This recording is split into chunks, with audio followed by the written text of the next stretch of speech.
Alright, just getting set up here. I'll start in a second.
Yeah, I'm sorry. I'm trying to actually go ahead and put this on my Twitter feed and such.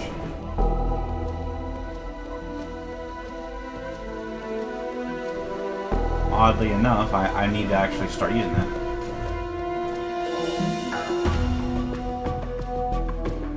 Yeah, I'll figure it out later. Fuck it.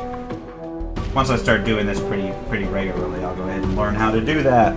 Alright, let's begin where we left off. I was actually looking for Falls from Grace, but I realize now that I probably can't get to her yet. So I'm going to head off to Ragpicker Square. And hello everybody who's watching me on this. This, of course, is the RPG crawler with Planescape Torment.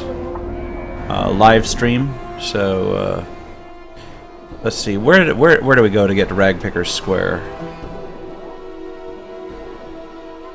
I think, yeah, I got to get off of the this section over here. See, I don't think I can actually get to the Clerk's Ward yet.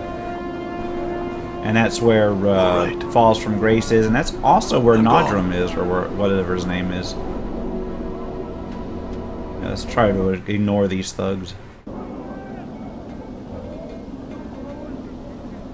Alright. Ragpicker Square, yep, right up there.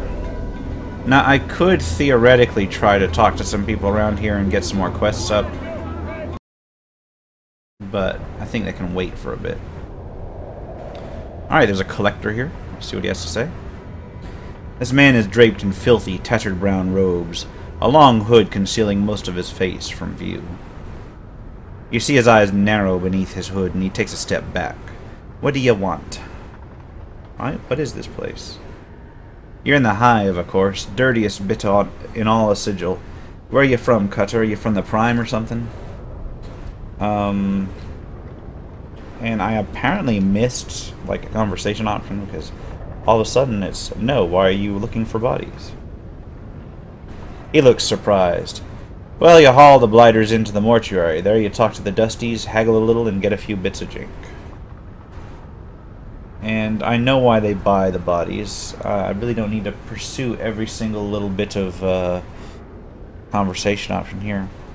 Also, those of you who have watched my stream before, let me know if the video quality is a bit of an improvement. I've been playing around with the bitrate settings and such in my streaming software in an attempt to smooth out the transitions and such. I understand that my Morrowind playthrough was pixelated as hell, and I knew why, I just didn't know how to fix it. Now I'm working on that. Alright, back to where I was. I had some questions.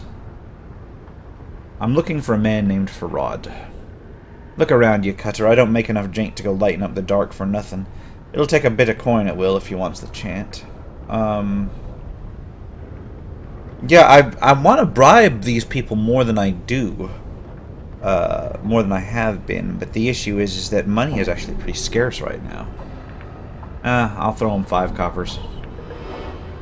He studies the coins for a moment, then, as they lay in his hands, he pockets them swiftly. Ask. I'm looking for a man named Farad. Farad? What about him? Do you know where he is? I know where the rat bastard isn't. He ain't where most of the collectors call Kip in Ragpicker Square, but that he's close by there somewhere's the chant. I'm also looking for a journal I lost. And he doesn't know. Tell me about the collectors. We make our living dragging debtors off Sigil's fair streets and hauling their lead-bottomed arses to the mortuary. Not the best way to earn a living, but it's a start. Is that all you wanted to know? I think that's all I wanted to know. So, he's telling me that Farad isn't here, but I think it would bear investigating this place. Alright, alright. Just because.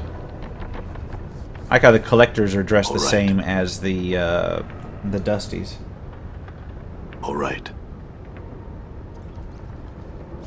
Well, this one's actually talking. Yellow Fingers. This weaselly-looking fellow is skulking about the garbage like a tattered shadow. Seeing you and Morty, he beckons to you. Hist! Hey, the skull. Where'd you get the skull, eh? Me skull it is. Give it back to me. Morty turns to the hiver. Pike off.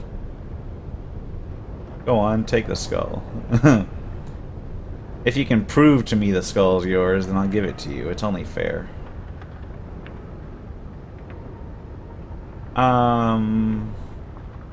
Sure, why not? He stares at you for a moment, like you're addled. It's Pike and mine, talking proof don't know nothing. Gives me the skull back. Now's. This is not your skull. You're calling me a liar, eh? Skull's mine, mine, he mumbles for a moment, eyes rolling and darting. You're the thief, spitting lies, I'll gut you. Alright, touch me and you'll be regretting it in the few short... yeah, that sounds like something I'd say. The man glances at you, eyes narrow. He doesn't look too sure of his chances. He mumbles a lot, but doesn't do anything. Me skull, you're a thief, stealing.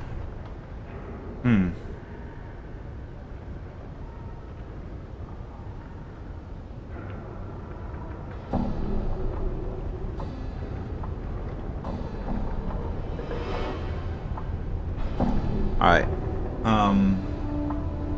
Alright, let's see here. I don't want to necessarily just jump him. Alright, who are you? And he's still stuck on the skull thing. Well, I don't think that he's actually going to be any help just yet. You suddenly notice that Yellow Fingers is standing too close to you and that his hand darts out as if trying to pluck your purse. You grab his... Observe the attempt carefully. You watch closely as Yellow Fingers' deft fingers slide into your coin purse, and out again, probably with several coins in their grasp. Despite the quickness of it all, there was certainly familiarity to it, and you're certain you could do the same with a bit of practice. I think I just unlocked the thief, the thief class, but the experience was worth it. He leaps backwards and begins to flee. I'm wondering... I attack him. Yeah, fuck it, it's just a few coins. Alright, there's a guy named Carver here. Let's talk to him. This man is whistling a cheerful tune and playing with a well-kept fighting knife.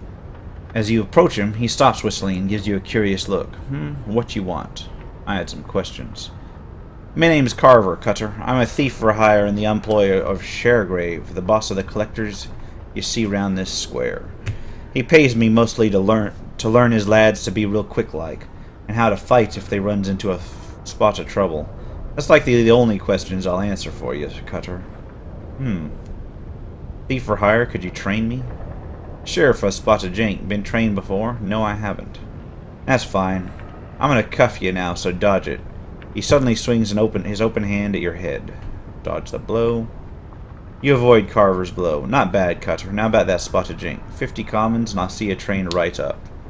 That's a lot for what I have right now. I'm going to hold off on it just yet. See if I can't clear my throat here. Jesus Christ. Alright. I'm looking for a man named Farad. Do you know where he is? Carver shakes his head. Nay, I don't.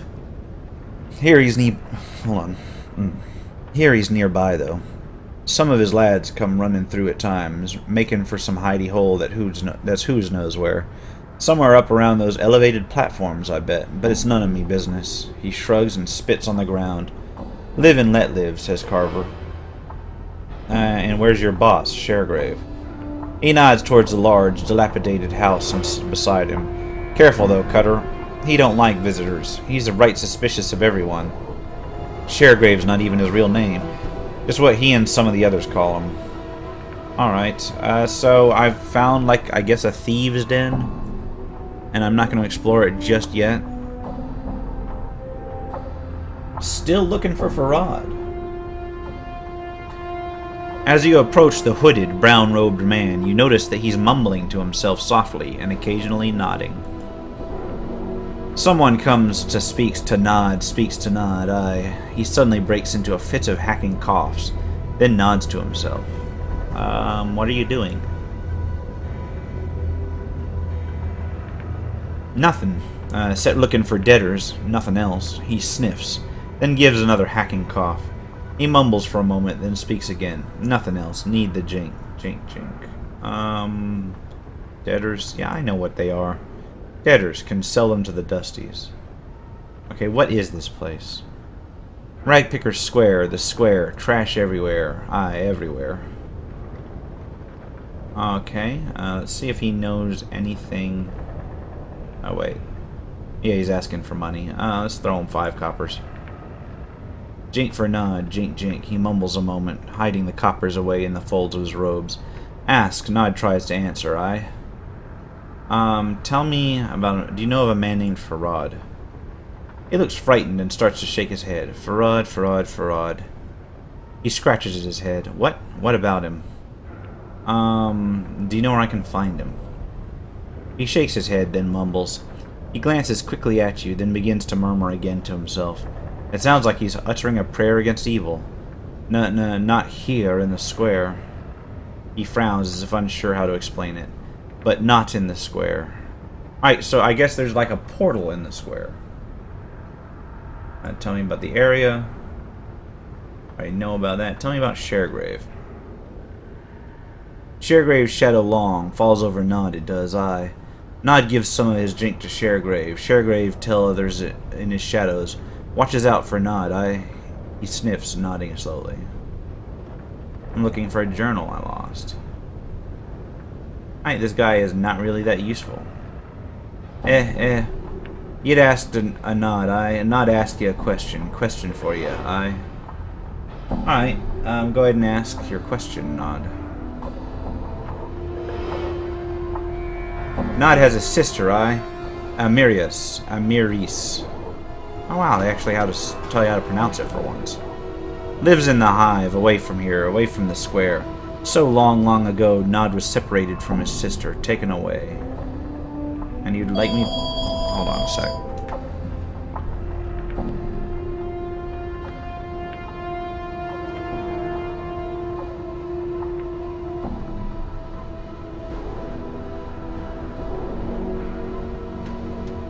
Alright.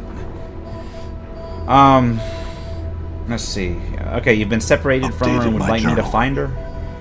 You don't know her? He shakes his head sadly for a moment, chewing his lower lip.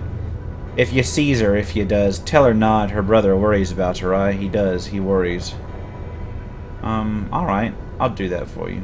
I'll find her for a price. I'll do it for you. Nod thanks you, he does. Nod thanks you. Amaris was pretty, so pretty. Lives in the hive now. Fair skin she was. Hair like jet, and always in blue. She was always in blue. Updated my journal. And it looks like I got yet another quest. And, I'm gonna cruise around here. I'm not gonna barge into every house just yet. Being watched, Chief. All right. Just look natural. Okay. Casual. Done. Alright, So I guess I'm looking for an elevated platform. I'm gone. To poke around at? Or are these the elevated platforms? Okay, so I'm like on a ramp here. And that's an elevated platform. I'm gone.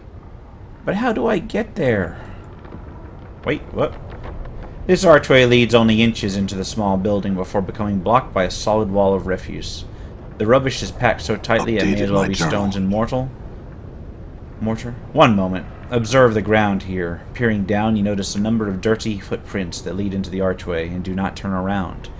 Many have passed this way. The archway must form a portal. A portal? How do we open it? I do not know, but judging from the number who have used this portal, the key cannot be a rare item. Perhaps one of the inhabitants of the square will know of the portal's use. Alright, so we found a portal, which is exactly what I was thinking about earlier. Oh, I'll just poke around, continue to poke around. Try and find the key. This man is draped in filthy, tattered brown robes, a long hood concealing most of his face from view. You see his eyes narrow beneath his hood, and he takes a step back. What do you want? I had some questions. I have some for ye, then. Like, what did you want to know, and how badly did you want to know it? What did you want to mean? Or what did you mean? Bleh. Look around ye, Cutter. I don't make enough jink to go lighten up the dark for nothing. I'll take a bit of coin at will if he wants the chance. I'll throw him another 5 coppers. I'm looking for a man named Farad. What about him? Do you know where he is? I know where the rat batter isn't. Okay. And let's see. Do all collectors share your opinion of Farad? Farad, humph. He spits, sneering contemptuously.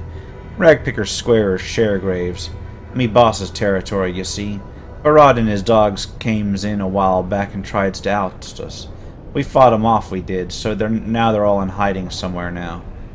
We still catch one of his lads now and then round the square. Usually we turns him into a quick spot of jink in the mortuary, the pike and sods. Asked him about Sharegrave. Alright. About the journal, and then farewell. Alright, well I'm just throwing money away without any kind of recourse to recover it. I guess I gotta start looking in these buildings then.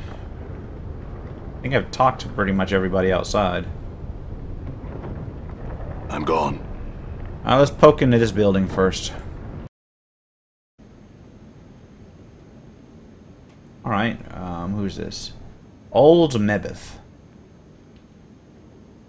This squat old woman looks like she has had all the color bled out of her. Everything from her hair to her shawl to her robe, all are shades of gray.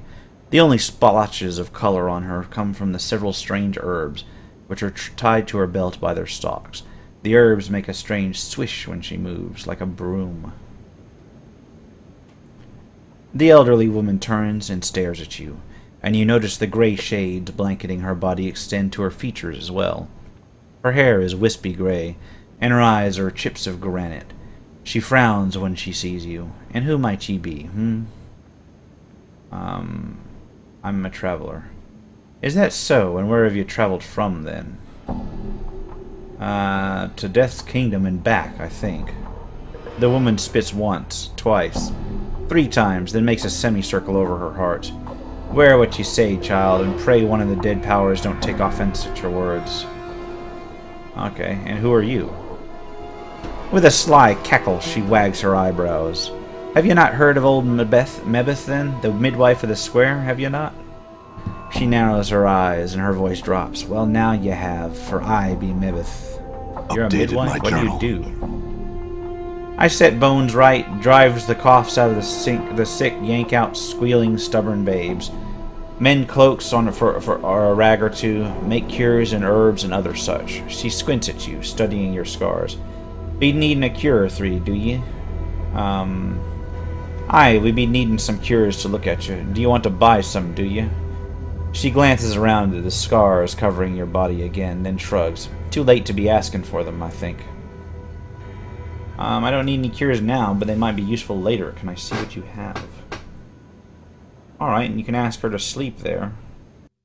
Let's see. I think she's got a shop. Yes, she's got a shop. And I think I can sell shit to her, can I? Can I sell shit to her? I can only sell shit that I need that book. Oh wait, I can sell the ring? Copper earring? Bronze blade bracelet? Okay, here's where I go ahead and get my money. Another copper earring. Sell. Boom. And I think you only get... Oh, you can switch. Yeah, you can switch between them. Let me sell all of my quick treasure real quick. Alright. Now what does she sell? She sells a scroll of remove curse, which might be useful. Charm of infinite recall. So yeah, she just sells shit that you can use to heal yourself and or buff yourself. Alright, that's all done. So that was useful. Now I've got some spending cash. I guess I can train with what's his face if I want to become a thief. But I don't know if I don't know I rightly want to become a thief just yet. Let's talk to Sharegrave and see if he has anything to offer. Okay. Alright. Talk to him. Come on, stop moving around. Wait, why can't I talk? I'm gone. So I'm not going to be able to talk to him. Let's talk to this collector. This man is draped in filthy, tattered brown robes. What are you doing? Looking for some damn bodies is what I'm trying to do. But you'd think the dead powers had packed up their kip and left the plains the way people are staying healthy all the time. Or healthy and all. There's a sudden gleam in his eyes. We had a pox last month. It was a glorious time it was.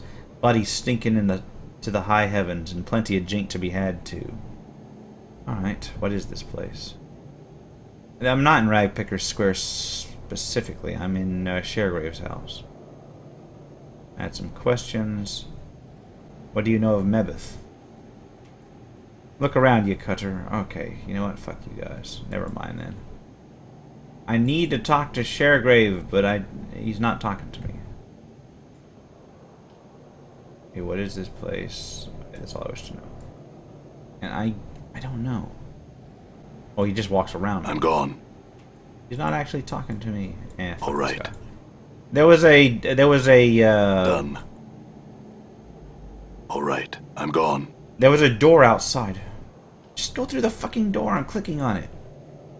I'm gone. Wait, is somebody standing in my way?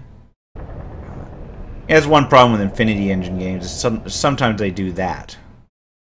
Here it is. As I was saying, there's a house out here. Oh crap. You know what I'm going to do? Those are cranium rats. I think what I'm going to do... Done. I backed off because I know that there's some sort of quest to kill cranium rats. Alright. And I want to make sure I get it first before I start slaughtering them. Oh, there's a different person. I haven't talked to this person yet. You can smell the reek of dung and rotting meat on this man, even from afar. Though obviously weak and decrepit, his long, thin fingers and sunken eyes give him a sinister look as he scuttles through the garbage around him. The way he drools and rolls his eyes makes you wonder if he's mad. He tries to focus on you, but his gaze wanders. His eyes are set deeply into hollow sockets, and his skin is terribly pale and diseased, covered with rashes and yellowed patches that look ready to peel from his body at any moment. The stench emanating from him is terrible. As you open your mouth to speak, he licks his lips and swallows. You deader? What did you say? He licks his lips again, and his long, spindly fingers pick at his skin as he stares at you. You deader? He glances to your left. Then his eyes dart back to you. Dead, hungry. He reaches out to touch you, licking his scabrous lips. Yeah, I'll let him touch me. His fingers scrabble spider-like on your arm, as if looking for a piece to tear off. He licks his split lips again, and you watch yellowish drool drip from them. With a raspy moan, his fingers suddenly dig into your skin on your arms and pull off a bit. Step back. You watch and feel your stomach churn as he takes the bit of flesh and shoves it into his mouth. He chews it slowly, then swallows. You dead? No, I'm not dead. You taste dead. Oh, yuck. He scratches himself beneath his robes, and you suddenly notice that he has a finger hanging from his neck on a cord. It looks like there's a ring on it. Still hungry. What do you usually eat? Dead. What is that finger bone? He looks down, his plague-ridden features twisting into a ghastly, snaggletooth parody of a grin. Snack. He looks ready to chew on it.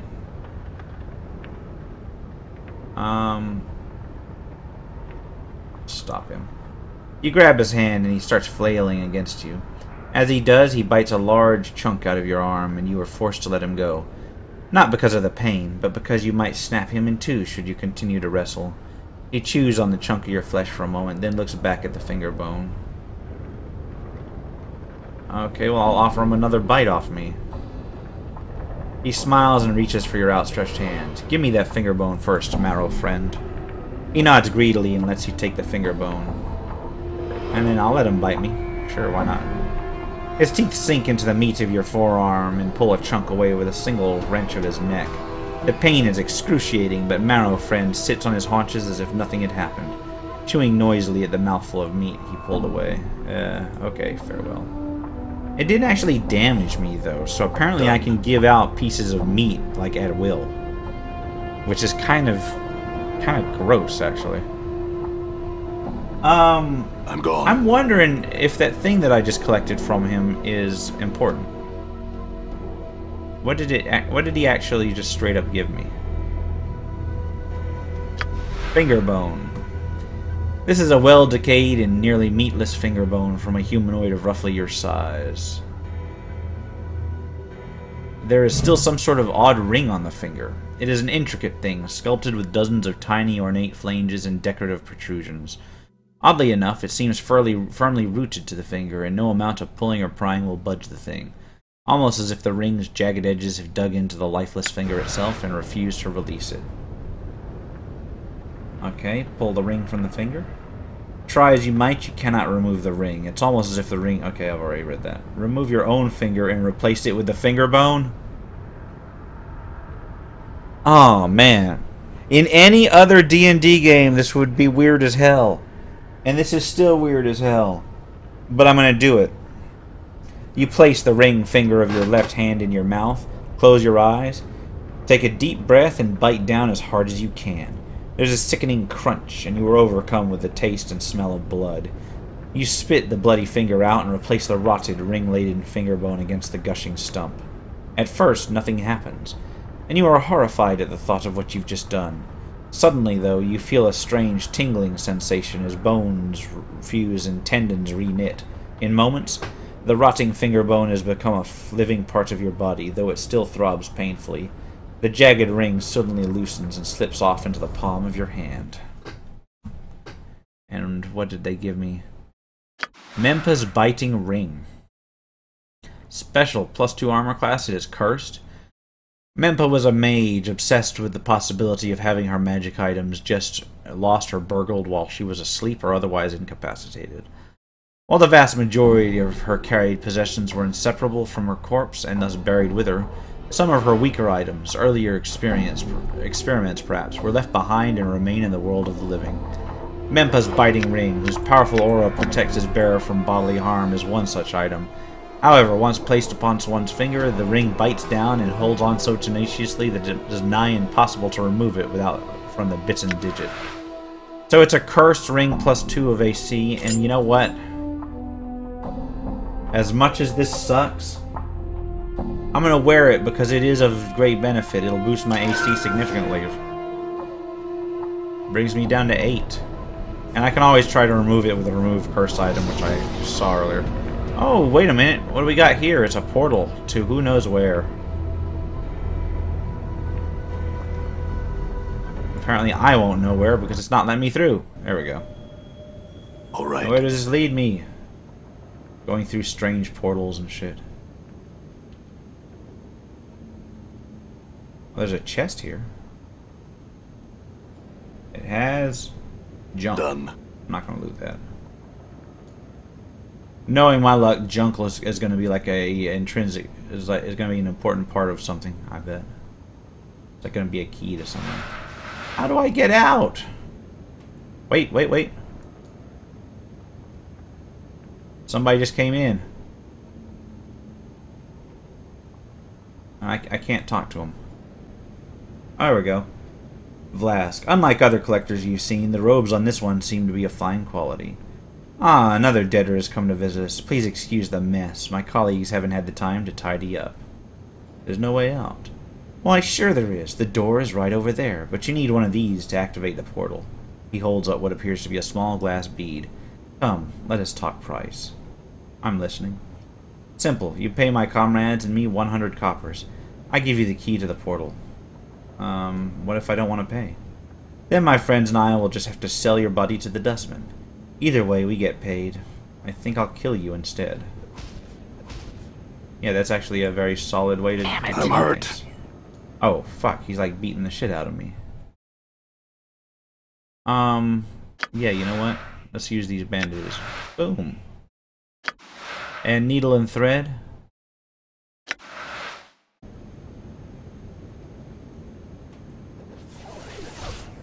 And I've healed myself, but that didn't really do me much good. Am I even hitting these guys? Yes, I am. Oh, Dakon's dead. Fuck. Rest easy, Dakon. I'm hurt. Okay, so I am beating these guys. It's just... Well, hell, now Dakon's dead and he's got all my clock charms on him. Back. Well, let's use some more bandages, I guess. Talk And I'm about dead. beating a dead horse. And I appear in the mortuary. Did it raise everybody? No. Well, let me go ahead and raise Dakon. I think I can do that, right? Select spell. I can't do that. Select special abilities. Raise dead. I can do that 3 times. Is it 3 times per rest or just 3 times period? Oof. Well, I'm going to assume it's 3 times period and try not to do that again. I need to rest, but I apparently can't rest in here. Done. So let's move over here, and I guess I'll rest over at Mebeth's place. I'm gone. I'm gone. Okay, there's Dianora. Done. Come on, open up for me, portal. And I'm in here again. What? You know, All right. you die in this game a lot. Looks like the Dusty's And sometimes dying is the only way to really advance the story. I'm assuming I still got all my shit, right? That's not what I wanted to do. Oh, that's the AI script. Okay. Okay, yeah, I still got my shit. I don't even know if it's possible for them to rob you.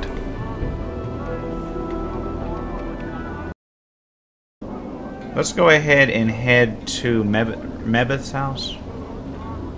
Actually, you know what?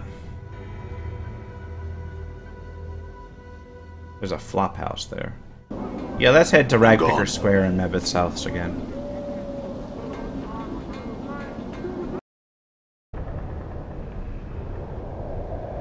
I'm gone. And in here.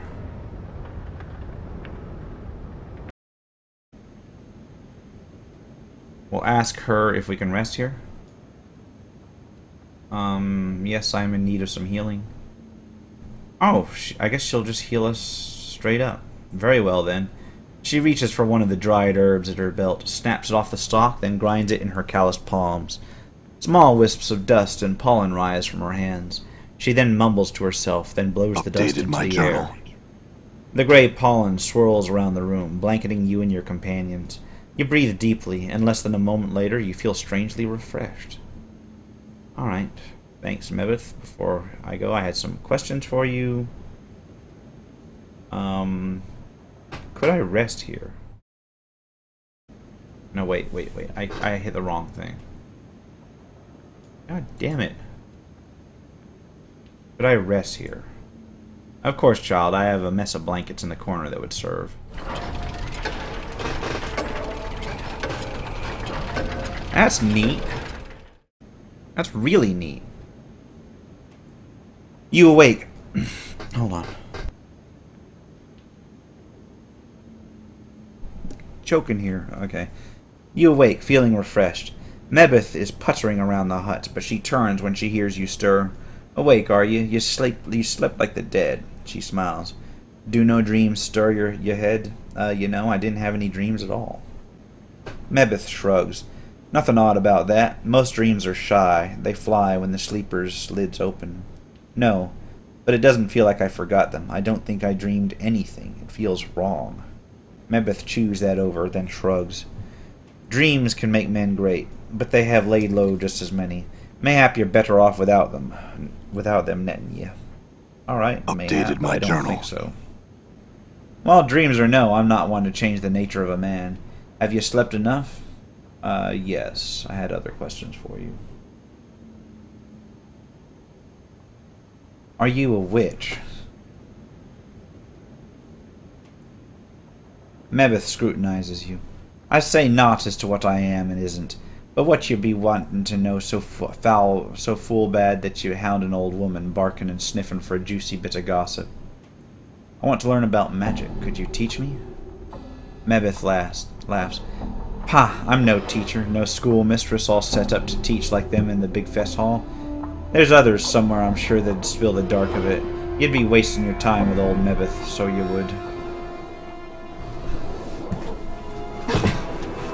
Right. This chair sucks. Alright. I don't agree. I think you'd have a lot to teach. Mebeth looks at you intently. Oh, I? Why do you want to learn such things? Because I may need it to solve the mystery of who I am. After a moment, Mebeth nods. The art may help, it may not. And you must not rely on it to solve all your problems. Child is most likely only going to add another chip to your pile of questions. I understand. Will you teach me? Psh. Mebeth shakes her head. One should make songs rather than make magic. Songs have more beauty. Magic's been made dull, commonplace, soiled by the mob of people that have tromped through it. Humph. She squints at you. I'll teach ye, but first you need to do some things for me, you hear? Like what? My legs aren't good for walking about Sigil, and there's errands I'd have you run. I need you to fetch me some herbs from the market. It's spireward, easterly and then southerly from here. In the hive market. Here's a sample. She takes a black seed from her coat and flicks it to you. Updated my journal. Examine the seed. You twist the black seed in your hand, and as you do, you feel a small bite. Then a small drop of blood oozes from your thumb. There are tiny barbs on the seed, like teeth. Mebeth snorts. Careful with it. Show it to one of the fruit merchants at the market. They'll know what herbs you seek. Alright. I'll return when I have theirs. So, yeah, this is a worthy diversion. Getting trained in magic. Sure, I'll do all this shit. Screw Farad. I'll come for him later. Alright. Alright. Let's head up here. Alright. And off to the market.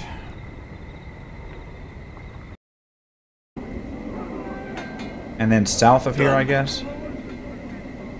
Alright. Is there even an exit down here? Yes, there is. Wait, that Mar wants to talk to me. Who's Mar? Am I going to get distracted for real? Yeah, let's talk to Mar. Your first impression of Mar is that he needs a long bath, preferably away from any creature that has any sense of smell. You can almost see the stench waft from his body in sinister yellow tendrils. He motions towards you frantically in an effort to get you to come over and talk to him. See what he has to say. A look of excitement crosses his face as you approach. Thank you for stepping. My name is Mar, and I have a favor to ask of you. I'm listening. 'Tis a matter of life or death. I must deliver this here box, or it'd be my head for sure. 'Tis me bad luck that I twisted me leg something fierce, so if you help me out by delivering this here box for me... Sure, I'll deliver it. Mar slowly takes out a small box from within the recesses of his ragged clothing. For the briefest of moments, you see a look of regret cross his face. Then it is gone as he looks at you and hands you the box. A slight shimmer surrounds the box as both you and Mar touch it. A sigh of relief is heard as Mar releases the box into your care. What now? This be needing to be delivered to Kuatra. It can usually be found somewhere down in the southeastern section of the hive. Oh, unless you try to say I didn't warn you whatever happens, don't open the box. And don't leave the hive with the box. Now be off with you. Updated my back journal when I deliver it. And I'm hoping I didn't just get played for a fool. Cutter, what are you afraid of? Let's head down here. This is where both the market is and where the person I'm supposed to deliver this box is to. Or the box to is. Stumbling over words. Let's head to the marketplace, I guess. Yes, see the Office of Vermin and Disease Control. That's where I need to go to I'm gone. figure out where to kill. All right. Figure out the quest to kill those cranial rats. There's Costa Yai. Now, who am I looking for to deliver that box to? Okay. Kuatra. Okay. So look for somebody named Kuatra. Anybody like that down here? There's Porphyra. Craddock. There's a bunch of named people in here. Let's talk to this particular merchant here, Kosa Jai, because they have a name. This toothless old... Hold on. This toothless old crone reeks of fish and brine. Spying your approach, she gives you a wide, pink smile. Fish, my child? Fish heads, mayhaps? What are you offering, exactly? Why, fish, my silly child. Fish of all sorts, and fish heads for those too short of drink for the whole ones. Teeny tiny fish heads, hee hee. Where do the fish come from? Yeah, where do the fish come from? They're brought to Sigil from all over the plains, my boy. Would you like some? I sell only the heads, should you be short on jink. I've no need for fish. Or their heads for that matter. Farewell. That sounds like some sort of portal key because that's very specific. A named merchant selling fish heads specifically. Let's talk to a hive merchant then. This older merchant has a worldly look to him. His deep voice is gentle but confident. Ah, hello there. Are you ready to sample some of the most delectable treats from across the plains, my good man? Mebeth, the midwife of the square, needs some herbs sprung from this seed here. Can you help me? The man takes the seed, looks at it critically. As he presses it between his thumb and forefinger, he winces, and a small drop of blood appears on his thumb. Ah, the seed's got teeth on it. I noticed that. Do you have the herbs she's talking about? He can't seem to take his eye off the seed. Lad, I don't know if there's anyone who has what your friend seeks. To be square, I've never seen such a seed before. You would need someone who cultivates seeds such as this, for I have none. And where would I find such a person? Don't know the dark of that, friend. You'd be hard-pressed to find a gardener in the hive. I see. What else could you have? All manner of delicacies to delight your palate, my good man. Arborean fire seeds, Yarbar root, Elysian pears, crimson lotus petals, Bitopian shepherd's bread, shift spice from the chaos of limbo, and sea plums are what I have at the moment. Merely 5 coppers for a taste of anything you like. You know, it's weird, but like actually asking how things taste and actually buying specific drinks from the bars actually can unlock memories and such in this game. So it's a worthy... It's worth it sometimes. Alright, what does the shift spice taste like? I can only suggest you try it, my good man, and see for yourself. Well, I'll come back to that.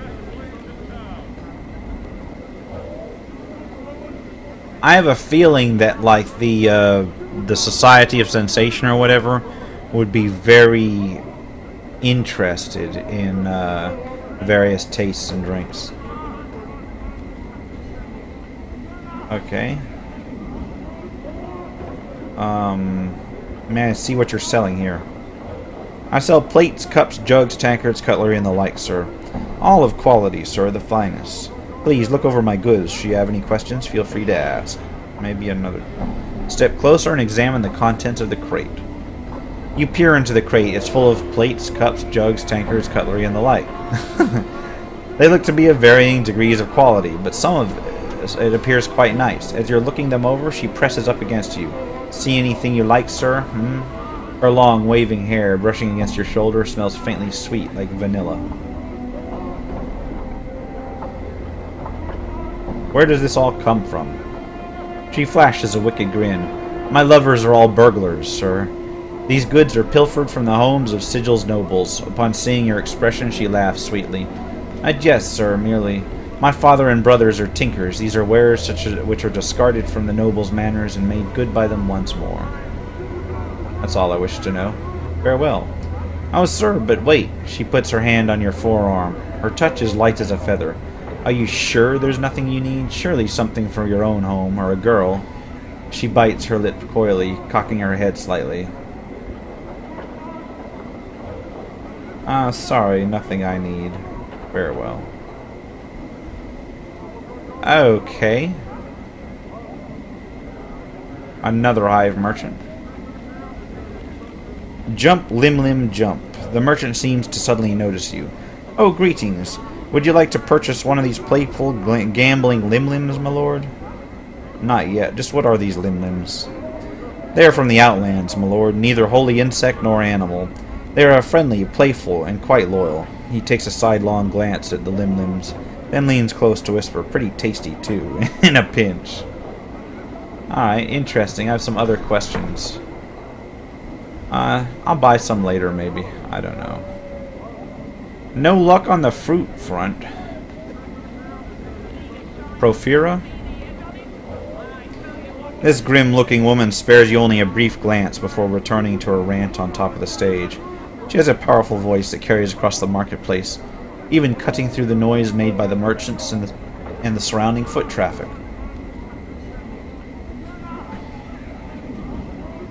Gawa? You see a thin, yellow-skinned humanoid covered with a variety of dazzling tattoos. His eyebrows have been accented with black charcoal lines, and his teeth are filed to points. He sees you and waves you over, rattling the dice in his hand. He is about to speak when his eyes, shiny and black like orbs of jet, fall upon Dakan. The two of them stare silently at one another for a moment before the tattooed Githzeri's gaze returns to you. His voice is low and raspy. Gawa greets you. You have come to play a game? Yes? I have some questions. Gawa's smile fades for an instant. He shakes his head. No interest in questions have I. Only the game. The turning of the die, the glint of coin won or lost. Yes? He shakes the bone dice in his palms. You have no interest in these things? Alright, I'll play. Sure, why not? Goa reaches into his tunic and pulls out a coin. This coin, your coin. He places it at your feet and pulls out another. This coin, Goa's. He places the dice at his own feet, then holds up two dice between his thumb and forefinger. The dice, we both roll one, yes? You roll higher, both coins. He snatches the coins up from the ground and prefers them to you. Yours. Goa, roll higher. He quickly tucks the coppers back into his tunic. Mine. Neither rolls higher. The coin stays for another roll. So how much coin will lie at your feet? I will go with 5 just to start. You both roll the dice until you roll higher. You pick up the coins and put them away. Gohoa nods, frowning. It is enough for now. Or perhaps we shall play again later, you and I. Done. That's interesting. There's so many named people here. Let's talk to Craddock. You see a huge man watching the area with a tight-lipped frown and narrowed eyes. He is hunched slightly, as if bearing a heavy load on his shoulders. The unpleasant smell of sweat and dirt wafts from his clothes. Greetings. The man glances down at you, and his frown deepens. Aye, what you be sniffing around here for? I had some questions. He grunts. I have no times for the like of beggars and dogs. Now push off. Talk to Reekwind, I guess. This man is looking at you with a strange, bug-eyed stare.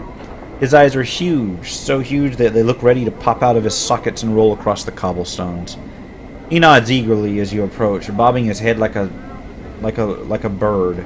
And as you near him, you suddenly notice the smell of urine and feces surrounding him. Greetings. Why does everybody in this town have to stink? What is that?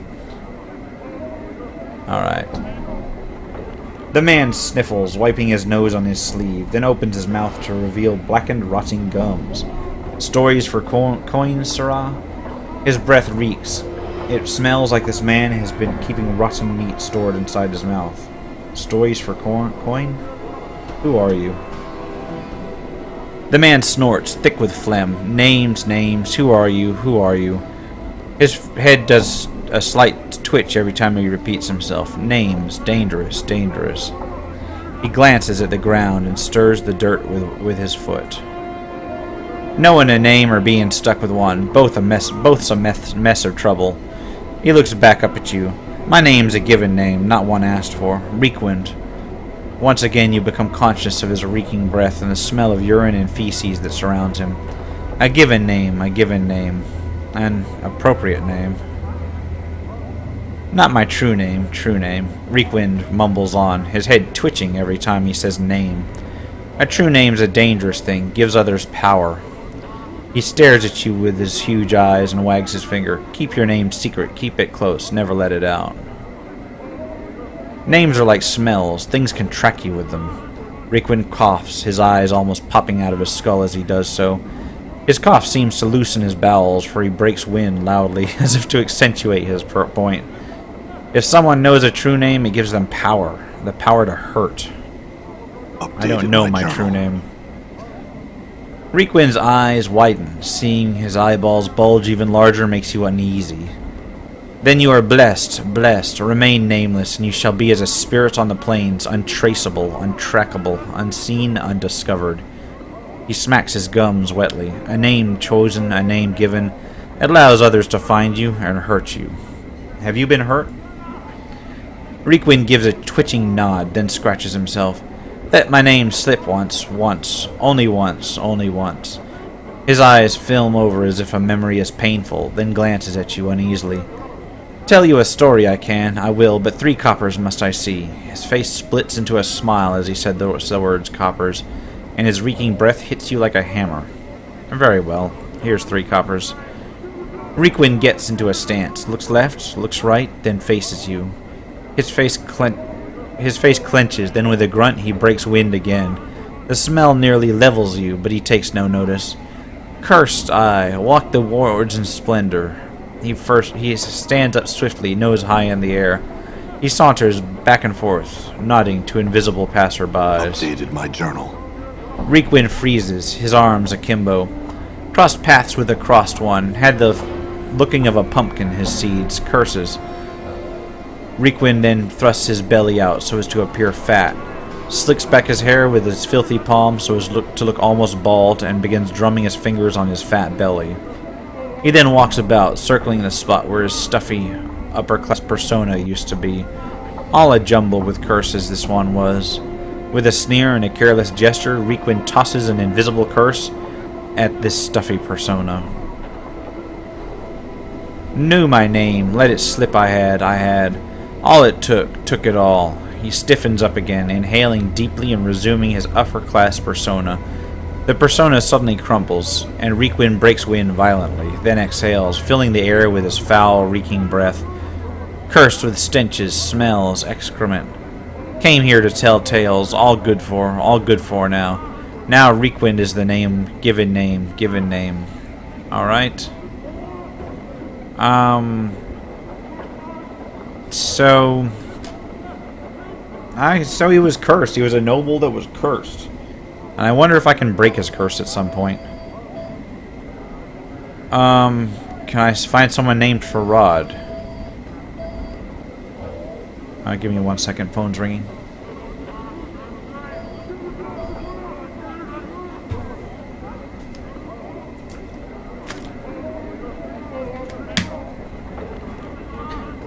Reekwind suddenly hunches over and leers at you.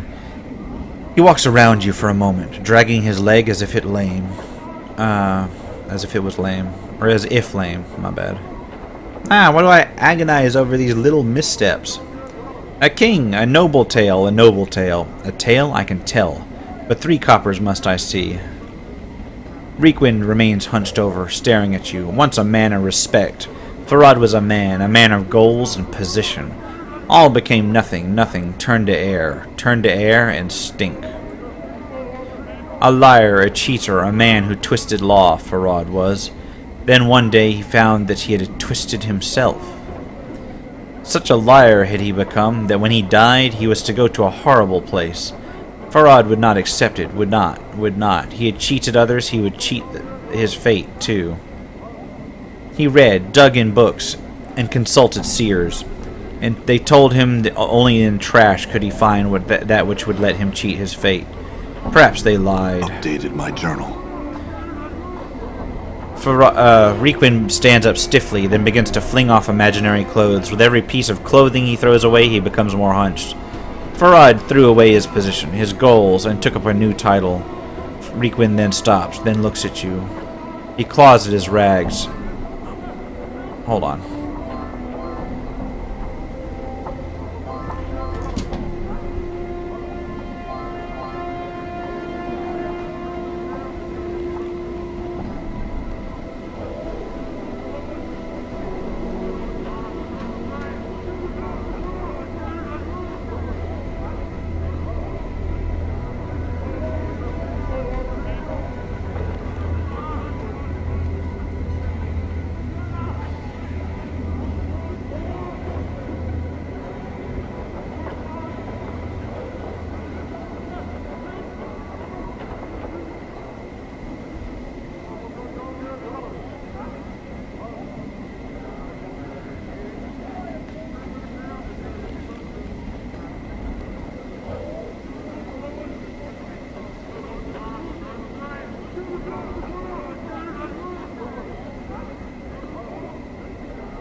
Sorry about that. Now let's finish up this conversation then. Okay, so Farad apparently, became a king of rags. He would rule the trash, have his subjects search it all, and find that which he needed. He looks even now. Do you know where I could find him? He lives amongst rags and trash. There you will find him. Well, that doesn't help me as much as I thought, but it does give me some background on Farad. Iron nails. There's so many people out here, and I'm assuming that I'm not gonna find that that seed here, like, at all. All right, this dour-faced old man appears to be selling various hand weapons. Come on over then. Come to see my blades, have you? Yes, I have. And what does he sell? He sells trash, mostly. Poor quality stuff. Oh, there's a high quality stiletto. What does that do? 1 to 4. Green steel knife. This razor-sharp knife has been forged out of the famed Beotoran green steel. Green steel dagger. 2 to 5 piercing. That's an upgrade for me, I believe. Battle axe of quality. And high quality sledgehammer. 1 to 10 crushing. Only usable by fighters.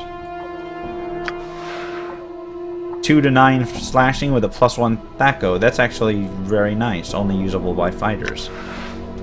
Yeah, so I can... First of all, I can sell some shit, I suspect. Let's sell some crap. A knife, a scalpel. Well, I'll keep the scalpel just because I might actually use it. Pry bar I'll keep.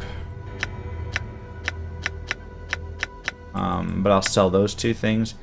And then I will buy the battle axe of quality.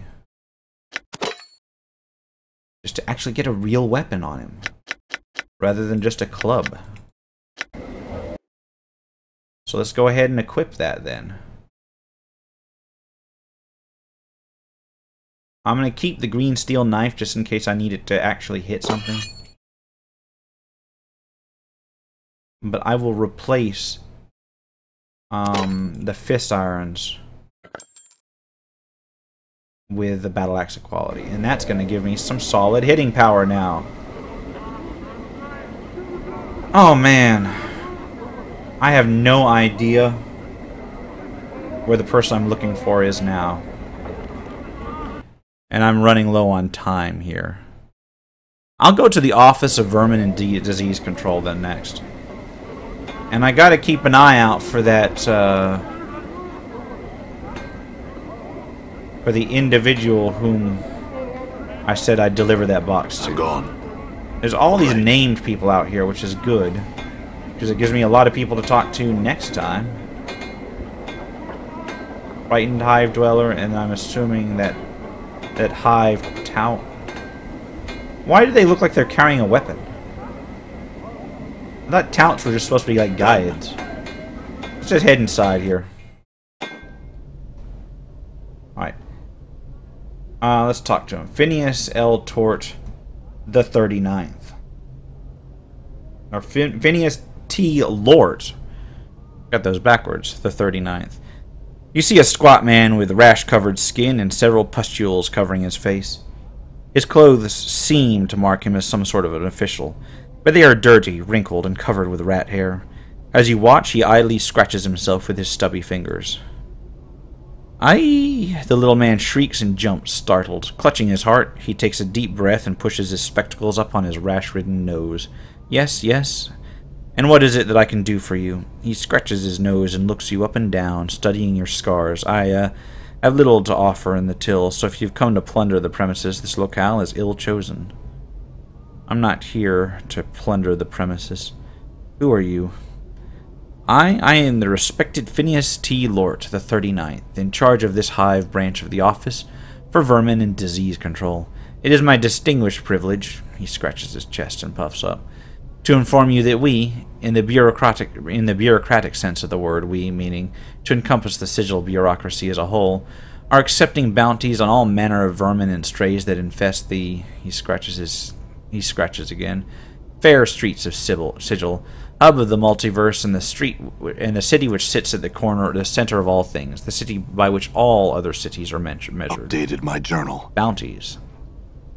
Yes, yes, we, in the bureaucratic sense of the word we, meaning to encompass the sigil bureaucracy as a whole, are accepting tangible proof of the eradication of brain vermin, aka cranium rats, from the hive area where they have clustered quite thickly for the past many years, as a recent census of the vermin population has shown. I am empowered by the Sigilian bureaucracy to pay a bounty of," he puffs up dramatically, "1 copper common per cranium rat delivered to my branch offices." Cranium rats are a species of vermin that become more intelligent the more of them they are in close proximity to one another. 1 cranium rat alone is but a nuisance that chews at boards and burrows into food, but 5, 10 or more, and their intelligence grows until it surpasses even the intelligence of one such as myself. Scratches, then sniffs disdainfully. "I imagine that 2 or 3 cranium rats might be enough to outwit you, sir." Another comment like that, and you'll be wearing your ass as a hat. Oh, look, an ass hat. Okay.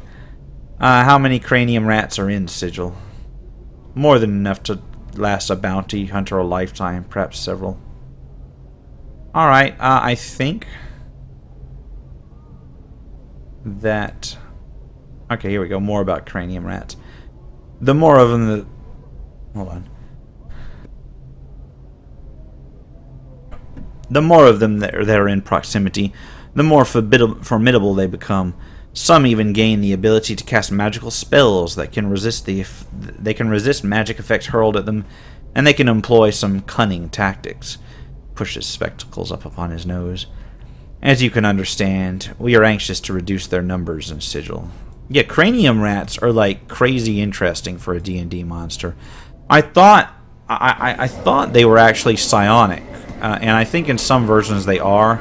So, but I don't think they actually make a distinction between psionics and magic in this game. Well, you know, I've been streaming for an hour here. I'm gone. I've followed a lot of dead ends. I initially set out to try to find Farad, and while I found the portal entrance, I haven't found the key to him yet.